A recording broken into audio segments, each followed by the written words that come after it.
thanks for listening. This is Brian Hurley from Business Performance Improvement. The podcast Lean Six Sigma Bursts are short lessons, comments, Q&A, and insights. If you have a question, send your question through the Anchor app, and we might feature you on a future episode. Or contact me at biz-pi.com. In the last two podcast episodes, I shared a presentation from Florida Atlantic University and their executive MBA program. This one is the last part of that presentation, but I shifted gears and talked about nonprofit and Lean Six Sigma, and I wanted to share that segment of it as well. So hopefully you enjoy this topic. So that's like talking about productivity and financial metrics and inventory and employee turnover and all those important metrics in your organization. But there's also other things going on that are outside of your organization that are important. These kind of global challenges and issues, we can look at just here locally in the state. There's the same approach we can go through, and that's what really kind of got me excited and seeing the connection of going through problem solving and process improvement to any problem. It doesn't matter what we're measuring. And so how do we take the same approach to global challenges, societal issues, and use the same structure?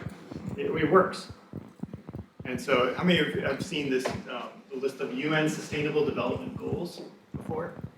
So these were like the way that they took all these global issues and tried to package them down into a handful of 16, 17 different categories. And the goal would be tackling problems, and there's like targets that have been established, and then what they're trying to do is get countries to adopt these and align their efforts to one of these different goals. We say, here's what we're doing about hunger in our country, or in our city, or municipality, or county. Here's what we're doing for gender equality. Here's what we're doing to be more responsible consumers and reduce our production waste. Here's what we're doing to improve the sea life and water and not pollute the ocean on our river systems. As a framework, a lot of your organizations actually have some stuff that you're doing that align to those goals.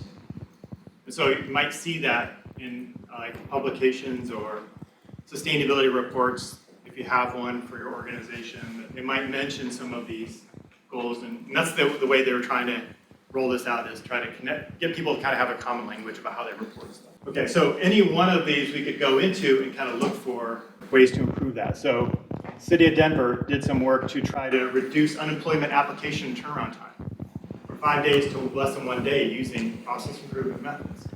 So that means they're not waiting to get money after they've lost their job. They're not waiting a week to get some money to help out. They can cover bills right away. They don't get into a bad situation. New York Food Bank, after Hurricane Sandy, increased truck capacity by 400 food boxes and cut their distribution by over half. So then they can get food out to people in need, and they figured out some ways to make that more efficient. So people weren't waiting in line for 2 hours. So I have links there, you can watch. There's videos on first two, all 4 of those have videos. This company did a project to reduce their water usage, save money, and they reduced their water consumption. And then this was a nonprofit, Project Cure. They received and donated medical supplies, inspect them, make sure they're okay, and then they send them to other countries who need those supplies. And they were able to reduce their sorting time by 65%. So we can do a lot with these tools to actually tackle things that are more than just our financial and business performance. Let me pause for a moment to tell you about our sponsor, Creative Safety Supply. Creative Safety Supply is a great resource for free guides, infographics, and continuous improvement tools. I recommend starting with their 5S guide. It includes breakdowns of the 5 pillars, ways to begin implementing 5S, and even organization tips and color charts. From red tags to floor markings, it's all there. Download it for free at creativesafetysupply.com/5S. We had a group in Portland, Oregon that was like practitioners like myself, and we would go reach out to local nonprofits and say, we have this skill set I think you could benefit from, but a lot of them didn't know what that was. They hadn't gone through any kind of training or course like that. So on the left was a picture of the donated smartphones. That was their process on the left. And I was like, ooh, that's not very very organized. I don't know how someone would come in as a volunteer and be able to fix a smartphone and repair it so you could resell it to raise funds for your nonprofit in a process that looked like that. So, we could talk to them about 5S workplace organization. But just simple, showing them that this is not a very good experience for your volunteer to walk into.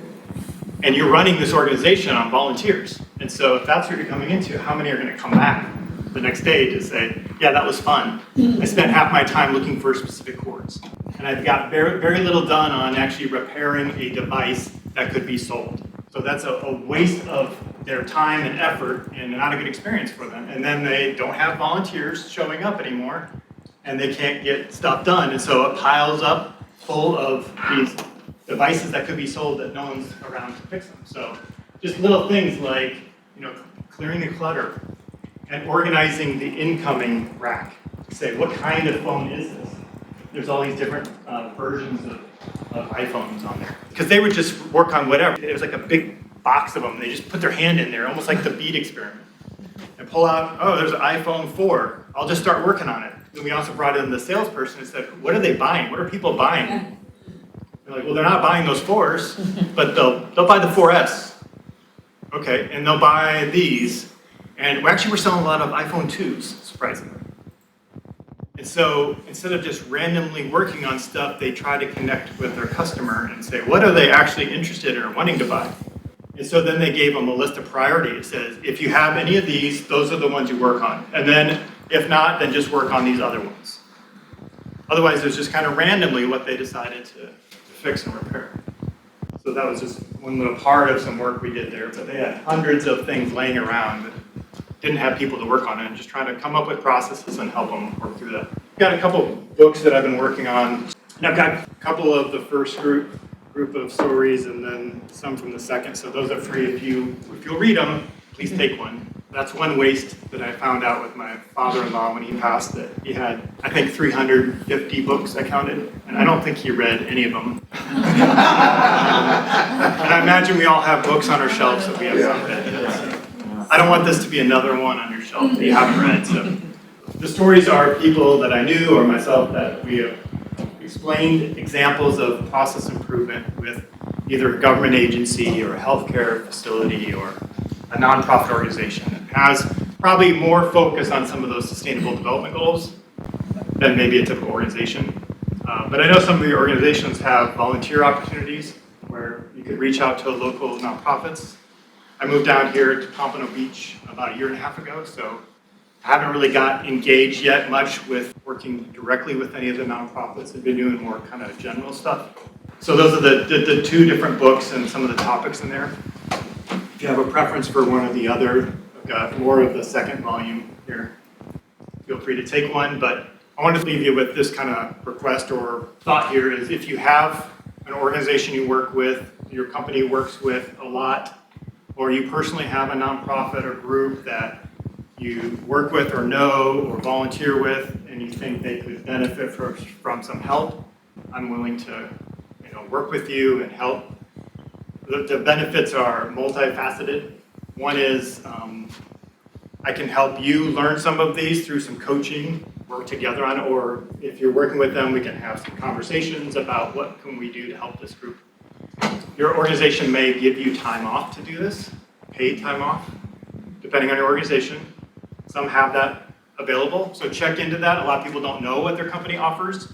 I've seen that they'll give 1 to 2 days free paid time off to go volunteer with the organization because they see the value of the branding and the outreach and the benefits to the community. And then you can get some more hands-on experience. Maybe it might be a challenge at your work to set up, or maybe it's like, I just don't have the time right now to do that, but I have some volunteer time I want to give. And I'm always looking for more examples we can share to help encourage that. So, and it's really good for attracting new employees.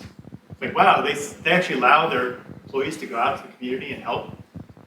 That was one thing that Toyota did, which was really cool. They set up a new site in San Antonio, and they ran into some big production problems. And they said, we have to delay our startup of the plant for 6 months. And they had already been ramping up for this, and they had workers hired, and they had been training them, getting them ready. So now what do we do? It's 6 months. We're not going to be able to make any cars. And most companies would just lay off the workers and then hope that they didn't get a job for 6 months and then try to rehire them back and retrain them, right? I mean, that's the business decision most companies would make. Toyota said, just go out in the community and do something helpful. Volunteer, be of use, and we'll pay you. And because of what they realized long term, what are we trying to do? We're trying to do two things. One, prove to our employees that we're not vulnerable to little ups and downs in the business, that your job is safe and secure, and we're not just on a whim going to let you go because we have a little downturn in our sales. So you're building trust in your employees that this is a company that looks long term. And two, we're new in the community. We want to show like we're helpful and we want to be a good partner. And so I'm sure that paid tenfold in return on that, but financially it's a terrible decision, right? Yeah. But when they're not looking short term, they're looking long term, decades out in the future. And when you do that and you run your organization like that, you make much better and smarter decisions. If anyone is interested in that, let me know. We can talk or chat. LeanSixSigmaDefinition.com has a list of glossary items about popular process improvement terms, along with the history of Lean and Six Sigma methods, and key influencers like Dr. Edward Deming, Henry Ford, Taiichi Ohno, Shigeo Shingo, and many more. You can also learn how to access affordable Lean and Six Sigma training and certification. Visit LeanSixSigmaDefinition.com.